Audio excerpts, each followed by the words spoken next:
Thanks to the support as a channel member, Glenn Patrick. Just a little reminder, folks, that you now have just over a week left to order your Wembley shirts. The link is at the top of the description. They go off sale on the 5th of May. And once they're off sale, they're off sale. So if you've not checked them out yet, go check them out. They're awesome. You're going to regret it if you don't get one because, you know, they're great.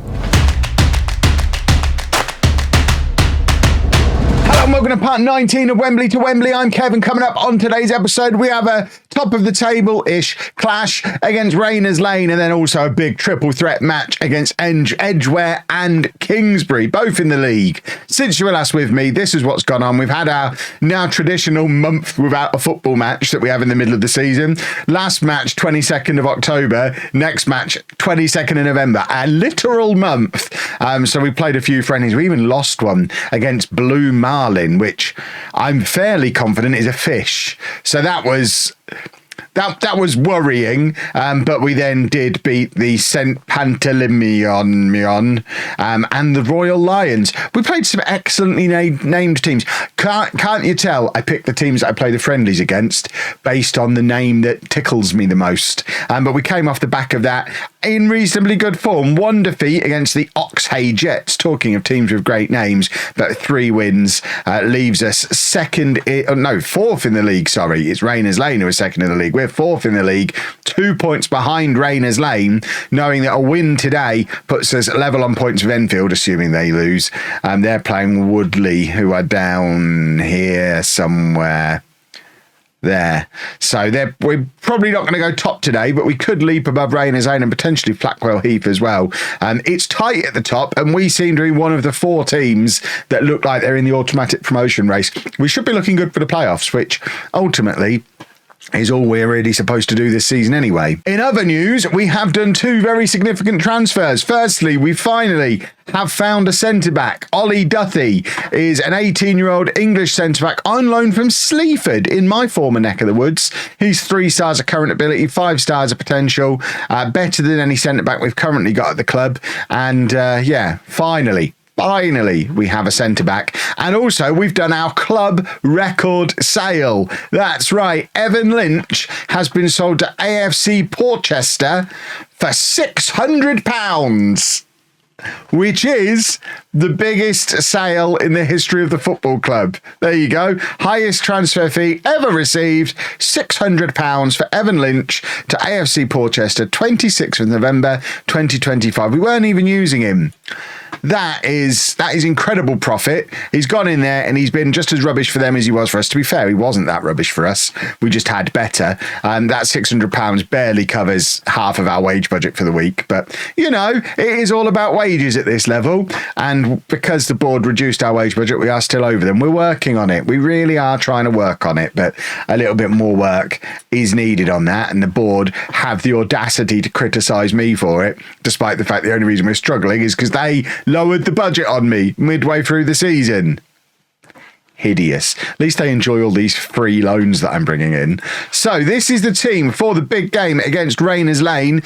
We've got Carullo in goal, a back four of Chadder, Dallison, Dracos and Gray. That's right, new centre-back. Where is the new centre-back? Why haven't I at least got him on the bench? Let's at least put him on the bench. But Dracos and Dallison, they're my boys. We just needed a third one so that if one of them gets injured, we don't have to play Fernandez back there again. We've then got Martin at the base of the midfield rather than Fernandez. What was Past Kev thinking here? Well, I'm just going to trust that Past Kev had a plan and go with it. So Martin at the base of the midfield, Whittaker and Goth ahead of him, and then Young behind Canerva and Bayliss up front. Let's get the team submitted and let's hope that Past Kev's plan is a good one. Who was that? Who was just recommended to be in the team? Hold on. Back, Jacob Donovan. I don't think he's ever played for me. He played back in the first season. Why on earth would I bring a completely untried kid in for arguably the best player that we've got in the shape of Gray? Sometimes these assistant manager recommendations, anyone who's watched my Twitch streams knows I'm very much a football manager player who likes to start from selection advice and adjust from there. I very rarely pick my team in its entirety myself for every match. I'll usually press selection advice or quick pick and then adjust. It's so much harder to do that at this level because the assistant managers just don't have any idea what's going on.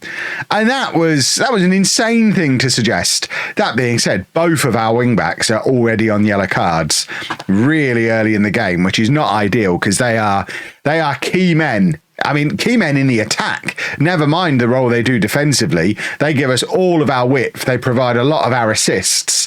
We can't really be having our wing backs get sent off or have them suspended or any kind of issues with those boys because they're so important to us. That might be why my assistant manager wanted to play a different wing back. Maybe he could see the future and knew that Gray and Chadder were going to have problems today. But here is Gray playing it across to Martin, who's in there to protect the defence today, and now it's back with Gray, and now Drakos looking for options ahead of him. He lumps it forward, and Anton Canerva is in. If he can square it to Bayliss, and he can, and that's a lovely goal. Proper non-league stuff there.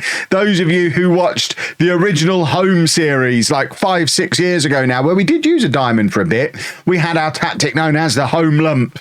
That's the Wembley lump that you've just seen there, because we've just whacked it over the top to one of the strikers and he's squared it to the other one. That was a proper blast from the past goal there, and it's effective. It's very, very effective. And as you can see, as it stands at the moment, that puts us up to second in the league, just 1 point behind Enfield, who've not yet taken the league in their game. Gray now with the cross to Bayliss, and that's his second. And that is a proper striker's goal. He's a big boy. There's a lot of him, and he feeds on this kind of stuff. He absolutely loves it. And this is why Gray is so important. This is why I'm the manager, and my assistant manager is just there to make the tea and drive the minibus, because he would have made the wrong call there and we wouldn't have scored that goal. We wouldn't be 2-0 up against, remember, Rayners Lane were the team that were massive odds-on favourites at the start of the season to just run away with this league. They are hugely ahead of everyone else in terms of reputation and presumably squad quality, but we're doing a good job on them today, that's for sure. Enfield have now dropped below us, so Enfield are losing 2-0 at home to Woodley. Flackwell Heath are still 1 point above us, as they were at the start of the game. They were in third, we were in fourth, but as it stands at the moment, us and them are leapfrogging Rayners Lane and Enfield because non-league is chaos. Right, Young playing it to Chadder, the other flying wing-back, gives it to Bayliss, who of course is on a hat-trick, lays it out to Gray. He wants another one of those crosses floating over to him. Gray obliges. In fact, I think he's had a shot there. And now it's with Chadder on the other side. He now crosses, looking for Goff, who's come up from the midfield. And it's cleared and dealt with relatively easily in the end by the Rayners Lane defenders. But 2-0 at half-time, or it should be if we get the half-time whistle. 2-0 at half-time, and things are looking jolly good for Wembley currently. No changes needed for the second half. I am looking a little concerned at the fullbacks. Just a little bit of a reminder to both of you, don't do anything dumb in the second half. We do have Roberts on the bench, who is a left back, so Chadder could potentially be sacrificed if he's not even playing particularly well, and he's on a yellow card, and he's probably the tiredest man on the pitch. So that's a pretty locked in substitution for substitution o'clock at 70 minutes, which is where we are now. So Chadder can come off and Roberts can come on for him. Sean Martin not having his best day, but Fernandez is not on the bench. And I did question that before the match. I mean, we need to give Martin game time, so I do kind of understand Paskev's plan. Maybe today wasn't the day to mess around, but I guess, we're winning. So on that basis, you can't really argue with it too much, can you? Past Kev, very wise. Heard he's handsome too, but very wise. And it remains 2-0. Look at all these yellow cards we're accumulating. We are a bunch of thugs. I know we've got to get stuck in on, but we're playing in Tier 9. If you're not going to get stuck in at Tier 9, what are you even doing? Are you even playing football if you're not getting stuck in at this level? Right, Canerva does really well, wins the ball hard, has it dropped for him, but unfortunately can't keep his shot from range down, and now Martin is also tired as well. We don't have anyone to come on for you, Sean. If you had a surname, maybe you'd be able to cope with all this a little bit better. We're going to bring on Russ Eddy. Russ Eddy, always fun in the final 10 minutes of a football match. Another example of my assistant manager having no idea what's going on. He's recommended that Russ Eddy gets moved to the under-21 team and loaned out. I think, are we talking about the same Russ Eddy? Absolute madness. But that is a nice, comfortable 2-0 win. I think Flackwell Heath won their game as well. But that certainly beating Rayners Lane whilst Enfield are losing opens up that title race even more for us than it already was. If we have a look at that league table now, it is very close at the top. We're even letting some of these other boys in behind us as well. When do we play Flackwell Heath? Ages yet. Okay, let's head to Edgeware and or Kingsbury. No idea where they play. And it seems like the internet isn't entirely sure either, because when I search for Edgeware and Kingsbury and then go on maps takes me to Edgeware Town Football Club, which feels like that's a different team.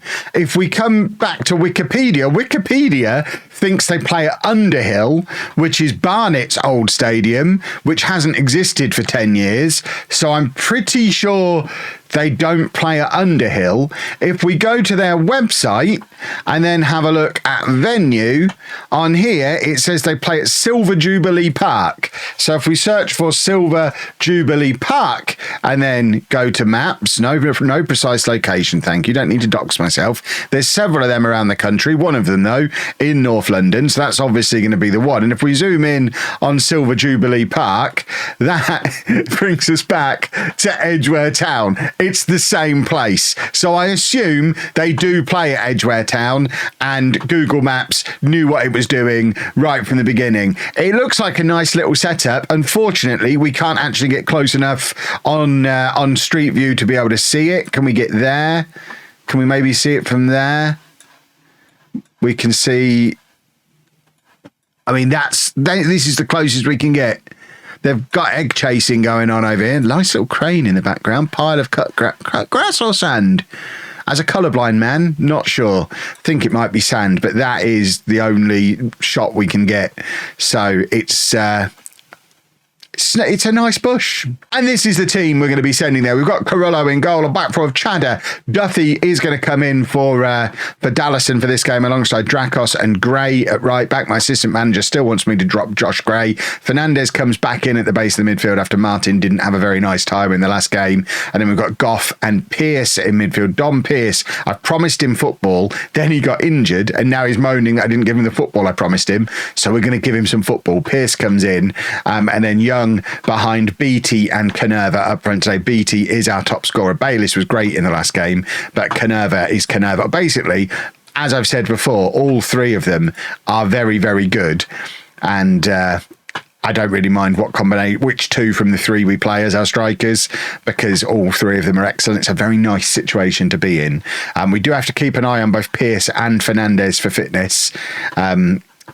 I don't remember Fernandez picking up an injury, so I'm a little bit confused why his fitness isn't great, especially after he didn't play in the last game. Maybe past Kev did notice something that I've completely forgotten about. Maybe he had a little bit of a knock before, but Pearce was injured and is still not fully recovered. But here's Goff with a free kick. Stick it in there, right there.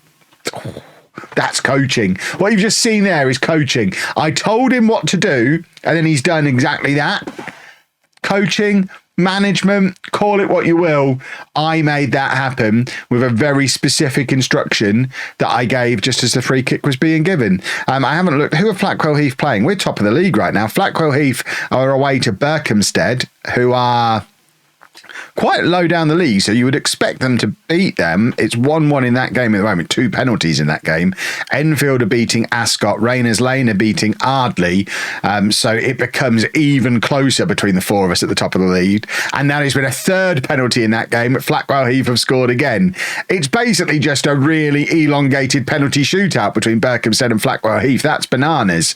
And now Edgeware have a chance to grab an equaliser just before half time, and it's cleared relatively comfortably, although we have no one chasing them out there to make sure it stays cleared. And Goff with another accurate shot like the one he scored from, this time towards our own goal. It really does trouble me every time we play against a team in green kits, but Chadder's done very well there, plays it back to Canerva turns, and now Goff back to Chadder again. If he can find Beattie at that far post, that'll be a football goal.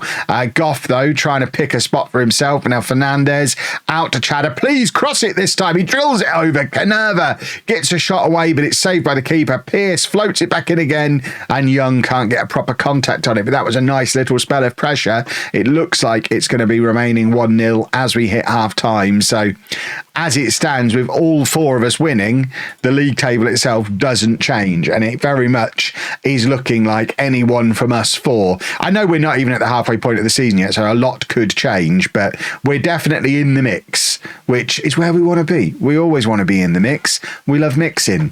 1-0 still, and we probably need to keep an eye on Pearce, who I worry about him. There's been another goal at Berkhamsted. It's not a penalty. That's the breaking news from there. But that goal does put us back to the top of the league. Look how close it is at the top of the league. Importantly, and this could be crucial as the season goes on, we've got the best goal difference of any of the four of us up there as well. So not only are we currently top because we've got more points than several of them, we've also done better with the goals as well, which probably helps us get the more points. It all kind of links in. Although worryingly, Edgeware have got an attack right now, which we've not really dealt with. What's the point of having a 6'5" goalkeeper if he doesn't come for crosses? He did make a save in there, but all he's done is push it into the path of the oncoming striker.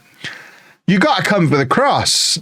You're 6'5". When this ball comes in, we've brought him in to catch them, not stay back on his line.